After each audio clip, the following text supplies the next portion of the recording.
നമസ്കാരം. എൻ്റെ പേര് Jerin Treesa Jose, rehabilitation psychologist, Samatva Foundation. പല മാതാപിതാക്കളും ചോദിക്കുന്ന ഒരു ചോദ്യമാണ് തൻ്റെ കുട്ടിക്ക് ഓട്ടിസമാണോ അതോ വെർച്വൽ ഓട്ടിസമാണോ എന്നത്. ഇന്നത്തെ ഈ വീഡിയോയിലൂടെ വെർച്വൽ ഓട്ടിസവും ഓട്ടിസം സ്പെക്ട്രം ഡിസോർഡറും എങ്ങനെ ഡിഫറൻഷിയേറ്റ് ചെയ്യാം, അല്ലെങ്കിൽ എങ്ങനെ ഡിഫറൻഷ്യലി ഡയഗ്നോസ് ചെയ്യാം എന്നുള്ളതാണ് നമ്മൾ സംസാരിക്കുന്നത്. ഓട്ടിസം സ്പെക്ട്രം ഡിസോർഡർ എന്ന് പറഞ്ഞാൽ ഒരു ന്യൂറോ ഡെവലപ്മെൻറ്റൽ കണ്ടീഷനാണ്. നമ്മുടെ ബ്രെയിൻ ഡെവലപ്മെൻറ്റിനെയും ബ്രെയിൻ സ്ട്രക്ചറിനെയും ബ്രെയിൻ ഇൻഫോർമേഷൻ പ്രോസസ്സ് ചെയ്യുന്ന രീതിയെയും ഒക്കെ ബാധിക്കുന്ന ഒരവസ്ഥ. എന്തുകൊണ്ടാണ് ഓട്ടിസം വരുന്നത്, അല്ലെങ്കിൽ അതിൻ്റെ ഒരു എക്സാക്റ്റ് കോസ് എന്താണ്, അല്ലെങ്കിൽ അതിൻ്റെ ഒരു റീസൺ എന്താണ് എന്ന് ചോദിച്ചാൽ ഇപ്പോഴും നമുക്ക് പറയാൻ സാധിക്കുകയില്ല. അതിനുള്ള പഠനങ്ങൾ നടന്നുകൊണ്ടിരിക്കുകയാണ്. പക്ഷേ എന്തൊക്കെയാണ് അതിൻ്റെ റിസ്ക് ഫാക്ടേഴ്സ് എന്ന് നമുക്ക് പറയാൻ സാധിക്കും. ജനറ്റിക് ഫാക്ടർ ഒരു റിസ്ക് ഫാക്ടറാണ്.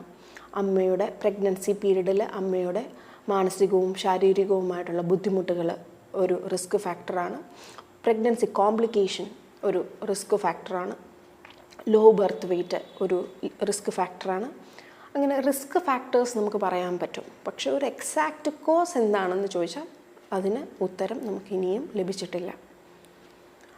വെർച്വൽ ഓട്ടിസം എന്ന് പറഞ്ഞാൽ അമിതമായിട്ടുള്ള സ്ക്രീൻ ഉപയോഗം മൂലം ഓട്ടിസത്തിൻ്റേതായ ചില സിംറ്റംസ് കുട്ടികൾ കാണിക്കുന്നു.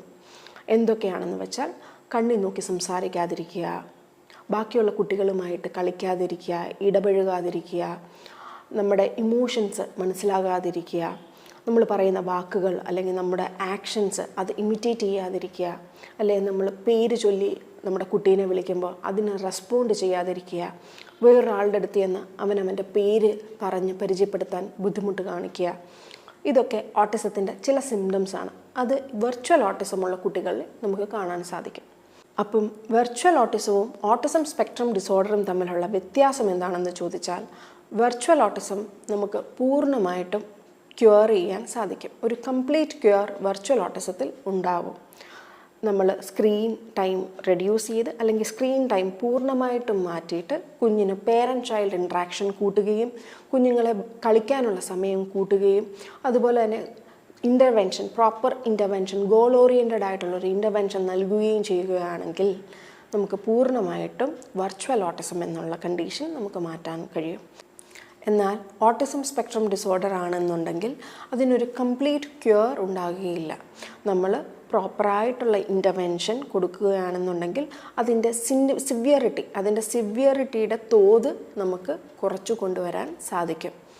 അപ്പോൾ പേരൻസ് പ്രത്യേകം ഓർക്കുക, വെർച്വൽ ഓട്ടിസം നമുക്ക് പൂർണ്ണമായിട്ടും ക്യൂർ ചെയ്യാം. പക്ഷേ ഓട്ടിസം സ്പെക്ട്രം ഡിസോർഡർ ആണ് എന്നുണ്ടെങ്കിൽ നമുക്ക് പൂർണ്ണമായിട്ടും ക്യൂർ ചെയ്യാൻ പറ്റുകയില്ല. വെർച്വൽ ഓട്ടിസത്തിലാണ് എന്നുണ്ടെങ്കിൽ നമുക്ക് പെട്ടെന്ന് തന്നെ ഇമ്പ്രൂവ്മെൻറ്റ് കാണാൻ സാധിക്കും. പക്ഷേ ഓട്ടിസം സ്പെക്ട്രം ഡിസോർഡർ ആണെന്നുണ്ടെങ്കിൽ ഒരു ഇമ്മീഡിയറ്റ് ഇമ്പ്രൂവ്മെൻറ്റ് കാണില്ല. പക്ഷെ അതൊരു ലോങ് ടേം നമ്മൾ തെറപ്പി കൊടുക്കുകയാണ് എന്നുണ്ടെങ്കിൽ സിവിയറിറ്റിയുടെ ലെവൽ കുറച്ചു കൊണ്ടുവരാൻ സാധിക്കും. അതുപോലെ തന്നെ പരമാവധി നമുക്ക് കുഞ്ഞിനെ ഇൻഡിപെൻഡൻ്റ് ആക്കാനും സാധിക്കും. പേരൻസ് പ്രത്യേകം ശ്രദ്ധിക്കേണ്ടത് ഈ ഒരു അവസ്ഥയെ നമ്മൾ അക്സെപ്റ്റ് ചെയ്യുകയും ചെയ്യണം. അതുപോലെ തന്നെ നമ്മുടെ കുഞ്ഞുങ്ങളെ സപ്പോർട്ട് ചെയ്യുകയും ചെയ്യുക. സന്മനസ്സോടെ സമത്വയിൽ നിന്ന്. Thank you.